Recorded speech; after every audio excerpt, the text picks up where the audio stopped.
Hello everyone! Today's video, I'm going to share to you yung experience namin nung naganihan ng mais sa Emperador. So as you can see, tirik na ang araw, pero alam nyo, 7:30 lang yan in the morning.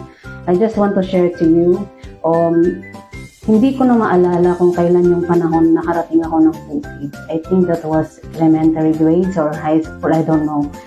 So, nung sinabi nilang mag-aanihan, excited ang lola mo. Akala mo may magagawa, diba? Pero wala talaga akong ginawa dyan sa pag-aani ng mais na yan. Yan ay tulong-tulong. Lahat ng pamilya ay sama-samang nag-ani. Although may kasama naman kaming inupahan nila tatay, pero syempre, iba pa rin yung pamilya ang gumawa at tulong-tulong. At alam nyo ba, ang pinag-anihan ng mais na yan ay binigay lahat ni nanay at tatay. I was really teary-eyed during that time kasi binigay nila lahat yun para sa gamutan ko.